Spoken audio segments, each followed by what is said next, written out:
Kia ora, Helen Brahms here, coming to you live from Sun City in Arizona. Hope you're having a super fantastic, sparkling day. Welcome to a brand new week. Welcome to Before the Dirt Nap, day number 1195. Module 1 complete and no study today.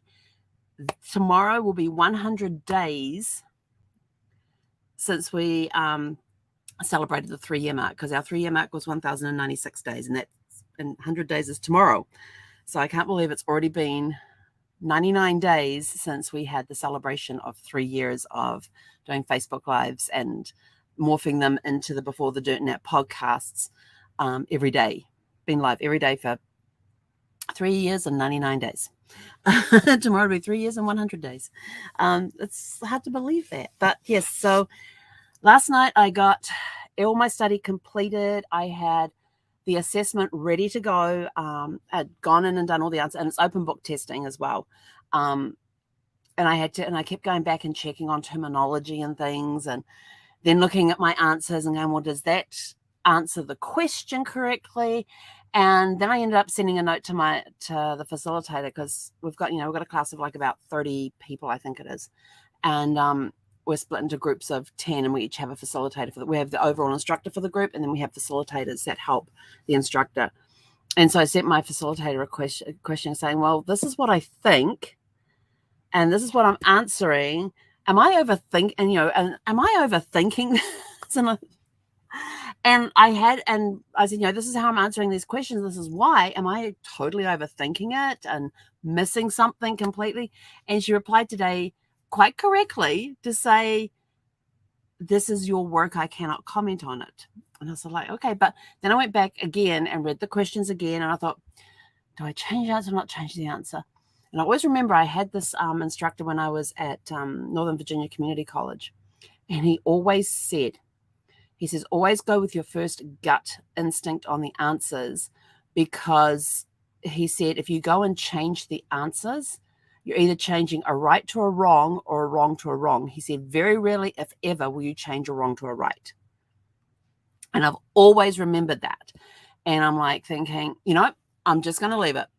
Let the chips fall where they may. I'm just going to leave it. And so I went in first thing this morning, checked that I had checked with my notes that I had the answers that I wanted to submit, even though I was still querying 2 of them. And I hit the submit button to submit it. So I was like, yes, I am done.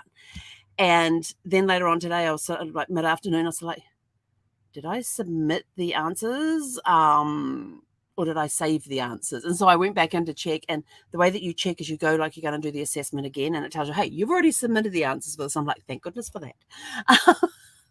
So I am free and clear. No study today, because I don't know what our study instructions are. So I get those at 10 a.m. Eastern time tomorrow. So I'll be able to look those up tomorrow morning and see what they are, and then get into the next round of studying. And I have to cram it in to tight spots this week, because when Thursday, Friday, Saturday, I'm tied up with the Leverage Conference, and that's running across the bottom of the screen.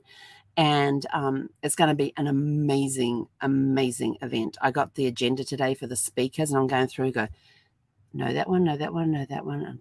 Don't know that one, no, that one, no, that one. Nope, don't know that one. So there's a few people on there I don't know, and I have to introduce them, but that's okay. We'll figure it out. And there's people on there who I know, and some who are very dear friends.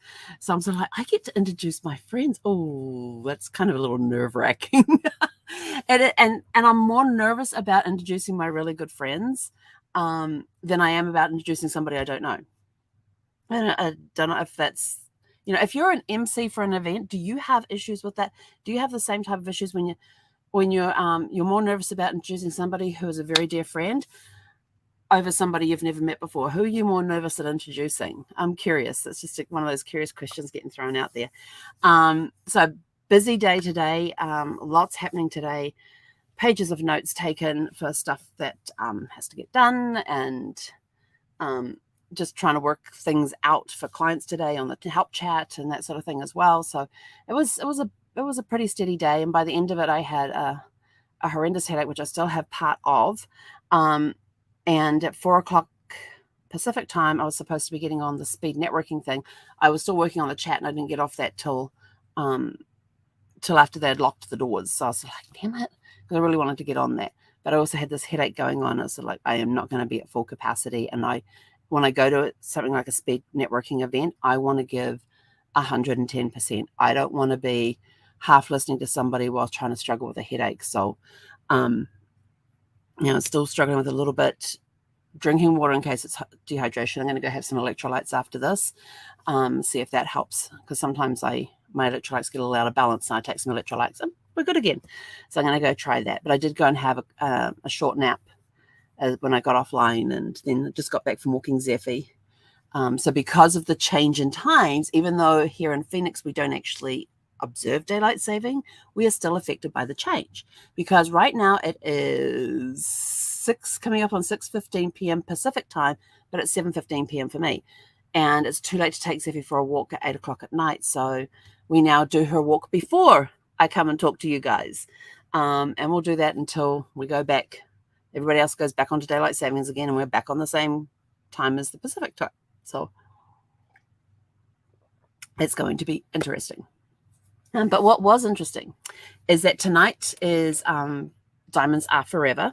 That's on the agenda for tonight. I'm not 100% sure if I'm actually going to watch it tonight. After I've had my electrolytes, I'll make the decision. Had electrolytes, had dinner. I'm going to have soup tonight. I'm going to have some tomato soup. And I thought I might make grilled cheese sandwiches to go with my tomato soup. So that's going to be, it's going to be fun getting all that heated up. So that's what I'm thinking of having for dinner tonight. And it's always, it's always the good comfort foods. And I have chicken soup and I have tomato soup. And I thought tomato soup with grilled cheese sounds really, really good. So I'm probably going to have that for dinner tonight. So I'm not sure if I'm going to stay up late tonight. Because, these James Bond movies are a couple of hours plus, over 2 hours long. And so I'm not sure if I want to stay up that late. So I'm not sure if I will watch it tonight, but it's on the agenda to watch. And let's see, Diamonds Are Forever. Oh, I have this. This is going to be funny. I actually went and pulled my notebook out of my bag, because in my notebook that looks exactly like this, I have notes of all the James Bond. One year I was sitting there and I did all the James Bond movies one night, and then the next night I would, was it the same night? And I would go and watch the specials, and I would write down notes from the specials and talk about them on the lives the following night. What did I learn about the movie? What trivial facts were revealed on the specials? Because I had specials like behind the scenes stuff and all of that sort of thing as well. And I thought, oh, I can go check out for Diamonds Are Forever. And I pulled out this, thinking this was the notebook, and I'm looking through it and going, this is the wrong notebook. But I do have one that's this color somewhere. So it's either in storage or it's here in a different bag, and I grabbed the wrong one. But what was interesting was looking through this, and this notebook goes back to stuff in 2016 up to current date stuff. So wherever I go with my day backpack, this notebook goes with me. And there's still a lot of empty pages in there, and that's fine. It's just for jotting down things. But I came across the page where I went in before I picked this particular site, and I wrote down all the sites that they had available. And then Zeph and I went for a long walk all over the pet section here at the resort, looking at all the sites available we had to choose from. And we just wrote down what we liked about them, what we didn't, the bad points and the good points about them all. And this was the one that got all of the thing. But and we wrote down if it was between park models, if there was a park model on the left or the right, was it in the middle, how was the concrete patio, was it cracked, was it damaged, was there a back fence, was there not a back fence? What else did I put in there? Oh yeah, one of them was occupied.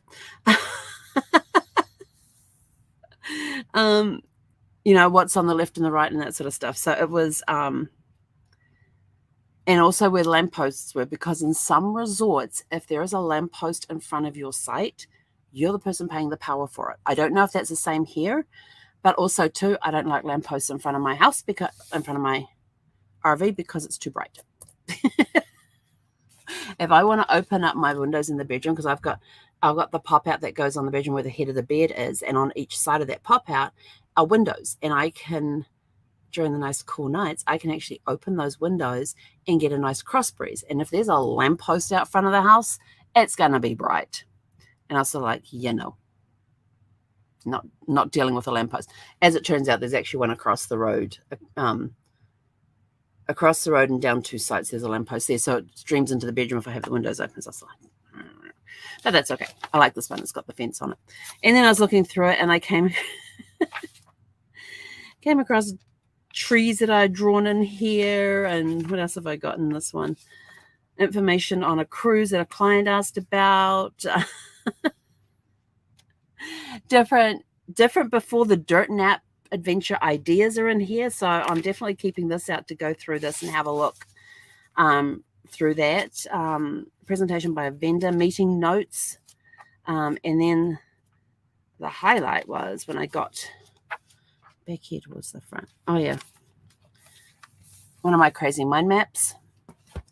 I don't even want to try and read that one right now.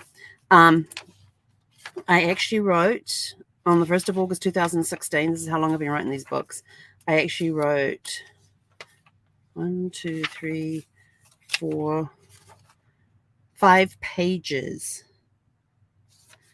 of storylines. Actually wrote out to figure out where it was going to go. And but nothing to do with my book ideas that I already have. This was complete off-the-cuff writing of 6 pages. And it's just 6 single-side pages, not double-sided pages. So I thought, I'm going to go read that. So that's, do you find old notebooks lying around? You come across an old notebook, do you open it, have a look, and it brings back all these sorts of memories and things? So I have to tell you a really funny story about For Your Eyes Only, Diamonds Are Forever, which actually kind of has something to do with it. Well, the conversation started, it was Christmas of 2000, and we were in Hawaii, and there was Brad and I, his 3 boys, and his mum. And so the 6 of us were in Hawaii for Christmas, and we were there for, I think it was 10 days or something. And we arrived in Hawaii, and then the next night, and then we were thinking about doing the thing where you drive up the mountain, because we were on Maui, so driving up the mountain to watch the sunrise in the morning, and you got to leave at like 2 o'clock in the morning, and we got to the hotel like around, I don't know, midnight, 1 a.m. or something like that. It was very late when we got there, and we were all tired from traveling and everything else, and because Brad, the boys, and I had flown in from Virginia. I can't remember if we actually stayed in LA for a couple of nights before catching a plane to Hawaii, or if we just met his mum at the airport and then carried on straight through. I can't remember. The Virginia to Hawaii trip, a little bit of a blur because I can't remember what happened in LA. But we met up with his mum at some point and flew with her to Hawaii. It was a great trip. It was our 2nd wedding anniversary while we were away, and it was in Christmas of 2000. And so the following evening, we decided to drive up the mountain and watch the sun set rather than rise. And so we had this minivan that we had rented, and so I was sitting in the middle seat behind Brad, and his mum always got the front passenger seat. And I had one of the boys next to me, and the other 2 boys were in the back seat. And Christopher has a really, really good imagination. And he's an instigator. This is why he has a good imagination, because he's a very good instigator. I put the 2 together. But anyway, so we're sitting there, we're driving up the mountain. It's this windy road that goes up to the top of the mountain and everything, where they have all of the weather stations and everything up there, and all of these aerials all over the place. And they have this big panorama picture board thing which points out where different, and when you're looking to the east, because that's where most people come up there, is to see the sunrise. And so it has all the information about the sunrise and that, but we're looking behind. So we have a look at all of that during the daylight and turn to watch the sunset. And the observatory was kind of in the way with the sunset, but that was okay. We got up there, we got to experience it. It was awesome. So as we're driving, Were we driving up? Yeah, as we were driving up, Christopher comes up with this idea of what happened if you get, one of those big Zorb balls. If you don't know what a Zorb ball is, it was invented in New Zealand, and it's a big, huge ball that actually has another ball inside it, and it has a tunnel that goes from the outside through into the middle ball, and that's where the people crawl into it, and then they roll you down the hill. It's called a Zorb, Z-O-R-B. Go check it out. Or was it Z-O-R-B? Z or Z? I don't remember which way you guys say it, but it's one of those ways. Anyway, he wanted to know if you were inside one of those and you pushed out of an aeroplane, would you survive the fall? And I'm just like, where on earth did he? And I just started laughing. And the whole way up and on the way back down, Brad and the boy and his brothers were going on as to why it wouldn't work. And every objection they came up for, he had a solution for it. And I'm cracking up laughing because it was just something that he would do. It was just, something that he would come out with it from time to time. And then a few weeks later, we're back at home and I'm watching Diamonds Are Forever. And I suddenly remembered what happens in Diamonds Are Forever. So, and the boys happened to be with us that weekend and it was coming up close to that scene. And so I called out to Christopher. He came out and I said, watch this. And he goes, watch what? I said, just watch. And with that, this big silver ball gets pushed out of the back of an airplane. It does have parachutes, but it comes down onto the water, and then you see the parachutes dissipate or whatever. They somehow get detached, and then the ball starts rolling on the water towards the oil rig. And it gets to the oil rig, and James Bond, of course, pops it open, steps out of there completely dry, beautifully dressed in a suit, as normal, perfectly groomed as he normally is, and I said, there's your ball idea. I said it was in a James Bond movie. And because as he's talking about it, I thought, that sounds so familiar. Why does that sound familiar? And it wasn't until I was watching Diamonds Are Forever. And I said, that's coming up. So I called him out there and I says, look, there's your ball idea, dropping out of a plane in one of those big balls. And he survived. And he's sort of like, cool. And walks off. But it was just interesting that some of the questions he would come up with, and that was one of the ones. But I tell you, there was a very good, healthy debate in the van on the drive up and on the drive down about whether or not you could survive a fall out of a plane in one of those Zorb balls. So yeah, that was kind of fun. So that's my memory of this movie. Brings back that memory of our trip to Hawaii, which was absolutely a fantastic trip. And I remember we were at the zoo that they have, at the aquarium that they have there, and we're walking around and all that sort of stuff. And we go into the area where they have the penguins. And I said to Brad, I says, I'm just going to sit here and wait for a while. I says, you and the boys go off wandering. I says, come back here when you're ready. I'll be here. So like, why? I says, I'm having fun watching the penguins. And they had a variety of different penguins in there. And they had the emperor, the big emperor penguins. They were very elegant, very gorgeous. And they're standing there the whole time with their beak up in the air, just going backwards and forwards, and they just basically stay with it. And they were in this little triangular formations. They had the one in the front, then two, and it was a perfectly formed triangle. And they're just all standing there, and they're very proper, nose up in the air and just turning their heads from side to side, never moved from the spot for the entire 40 minutes I was there. Then you had some others that would come down and slide in the water and swim around, and you could see them swimming under the water. And they had this little penguin. It was the cutest thing and the funniest one too. They had this little penguin. He was probably about this big. And he gets in the water and he's like, zoom, zoom, zoom, zoom, like backwards and forwards through the pool area. And then he turns around and he does these fast turns, and he turns around at the far end and he comes racing back, and you see him gathering speed, and he comes flying out of the water, comes up, boom, right on his feet, and then falls flat on his face. Every single time he can. And I watched this one, and he'd get up, shake himself off, and waddle off for a little bit.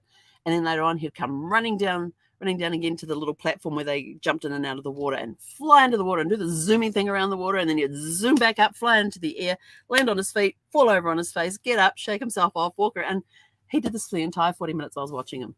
It was great entertainment. And Brad comes back and says, you're still here. I said, I told you I would be. So I was there for about 40 minutes while they were off wandering around the aquarium and doing different stuff and that sort of thing. And he goes, what are you watching? I says, watch this. And the little guy was coming down to get back in the thing. I says, watch this little penguin. I said, see that penguin there? He goes, yeah. I said, watch him. And I said, the boys, I said, stop, watch this penguin. And he gets in the water and does a little zoomy thing. He flies out, so it goes up, boom, stands there, falls over on his face, gets up, shakes himself off. I said, he's been doing that for 40 minutes. Just the little things. I tell you, it's just the little things. And but that was a great trip. And that's where that's the same trip that we found out about the Blue Hawaiian Cafe, and known as the the Blue Hawaiian Cafe. So if you ever want good places to go where the locals go and you're staying in hotels, always ask the doorman. Ask the doorman or the bellhops. Good local places to go to get food. When we were in Philadelphia one time, Brad went out there and asked the doorman at the hotel that we were at. He says, look, I'm in Philadelphia. I want a real Philly cheesesteak. I want a really good one, and I don't want to go where the tourists go. So he gave us directions to go to this place, and he says, a real hole in the wall. And Brad's like, perfect. We get over there. Sure enough, it was a hole in the wall. We go in. They've got stools going down the back wall that were all full of people eating their things, their Philly cheesesteaks, and you put the order, and you're watching the guys make these things, and they're like cooking up the meat and everything. One guy will stand there, he'll line his arm up with the hot dog with the buns, and just go along and slap all the meat in, slap the cheese in, and all of that sort of stuff, and then they'd start handing them out, and it was phenomenal to work, and it was so good. But we asked the doorman in Hawaii when we were on the Big Island, where a good place to go is for breakfast, because we were heading over to the National Volcano Park, and he says, "Oh, got just the place for you to go." He says, as you drive around, you'll come across to the top of the island, and as you're going across there'll be this strip of about 5 shops. In the middle of it is a blue shop, and he says you'll blink and pass it. He says everybody always does, and it's called the Blue Hawaiian Cafe. He says go in there, and he says they have really good food, really great prices, and he says, and make sure you have the Loco Moco. I'm like, okay. And so we're driving along, and all of a sudden I said to Brad, I said, that was it back there. We drove right, like we know it, because he told us, if you're traveling about this speed, it takes this long to get. He gave us the minutes and everything else. So we're getting close to that time. Brad's keeping to the speed and watching, and all of a sudden I go, we just passed it. He was right. Everybody drives past it, because it's these 5 stores we're in the middle of nowhere, and you don't really see them coming up. You're past them before you realize you realize that they're there. So we turned around and went back, and we go in, and you walked in the door, and there was this U-shaped counter with stools all around it, and there was like 3 or 4 booths on each side, and they were all occupied, and there was a guy behind, and he was doing all the cooking and everything else. He goes, "Oh, did you guys need a table?" We go, "Yes." He says, "I'll just go through that door over there." And we didn't even see the door, and he pointed that way. So he pointed that way. Let's go that way. So we went that way, and they had this huge dining room in the back area there, and so we got a booth for the 5 of us. And I looked around. I said to Brad, "This is a good place to come." He goes, "How do you know?" I said, "The cops are sitting over there." If you ever need a good place to go, always ask the police and taxi drivers, especially those late at night. If you need a good date night place to go, in New Zealand anyway. In New Zealand, if you need a good night place to go for some food at night, you've been to the theater or whatever, or you've been to the movies, whatever. You come out and you're hungry. Ask a taxi driver or the police. They'll tell you where all the good places are to go to get good food. And so I said, "Well, the police are sitting here, so it's got to be good." And it was the local sheriff. And they were sitting over there in their little booth over the corner there. And so Brad and I ordered the Loco Mocos. The boys ordered pancakes and French toast. And I think that was all that was ordered between it. The food came out. It was $5 a plate. This is back in 2000. It was $5 a plate. We had enough food there to feed probably 15 people. It was massive. The French toast... The French toast alone was about 1.5 inches to 2 inches thick, and there was 6 slices on the plate. The pancakes took up whatever the diameter was of the dinner plates we had in front of us. They were that big, and about this. They were nice, big, fat, fluffy things. And there were 6 of those on each plate. And then they bring out the Loco Mocos. Well, Brad and I both ordered them because the doorman said they're good. You got to try it. And says okay. And out came the oval dinner plates. It was like this over the top. I kid you not. And it was rice. Then there was a 1/2 pound meat patty. There was fried eggs. And there was gravy over the entire thing. And we looked at these and said we should have just got one between the 2 of us. And had we realized that the pancakes and the French toast would have been so big, we would have ordered 1 plate of each. Then the boys could have demolished it between the 2 of them. There was so much food. It was good food. It was awesome. The Loco Moco was really, really good. Actually, it had 2 1/2 pound meat patties on top with a fried egg on top of each one with the gravy over all of them. It was really, really good food. And I got a taste of the pancakes and the French toast, and they were awesome.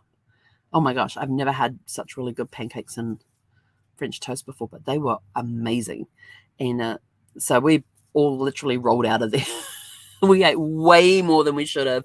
We all rolled out of there, rolled into the minivan and onto the park. But I tell you this, the kids didn't need feeding for several hours. But it was good taco. It was really good taco. It was awesome. Good kai. Yeah,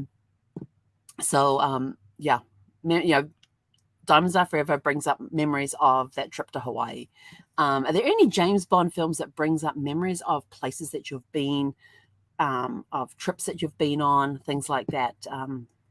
This one is, like I said, brings up the memory of Hawaii, all because of that ball thing, the scene with the ball coming out of the plane, and Christopher's comment as we're going up the mountain. If you dropped out of one of those big Zorb balls out of a plane, would you survive?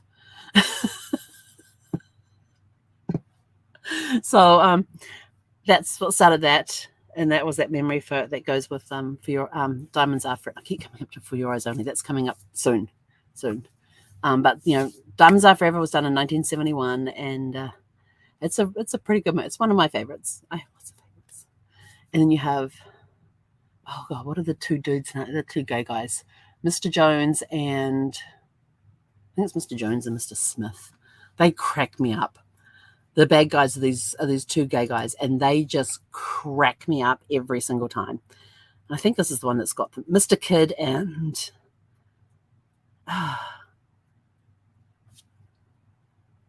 was Mr. Kidd and what were their names? Was it Mr. Smith and Mr. Kidd? I can't remember their names, but they're absolutely hilarious. They just crack me up. They're always referring to each other as Mr. and whatever their last name was. Yeah, and so my question for you is, why are Bambi and Thumper in the movie? And if you've seen the movie, you will know. You'll know that one. I wish I could remember the names. Mr. Wint and Mr. Kidd. Mr. Wint and Mr. Kidd. And they always refer to each other as Mr. Wint and Mr. Kidd. Even though they're a couple, they always refer to each other as Mr. Wint and Mr. Kidd. Yes. So anyway, go out, have a super fantastic sparkling evening. Time for some tomato soup and some grilled cheese. And then we'll see about watching for Diamonds Are Forever. We may even start it tonight and watch it tomorrow. Who knows? See how I feel. Especially after I've had some electrolytes and some soup. But go out, have a super fantastic sparkling evening, and we'll catch you guys back here tomorrow at, hang on, I got to check my schedule. I think it's 6 p.m. Pacific time.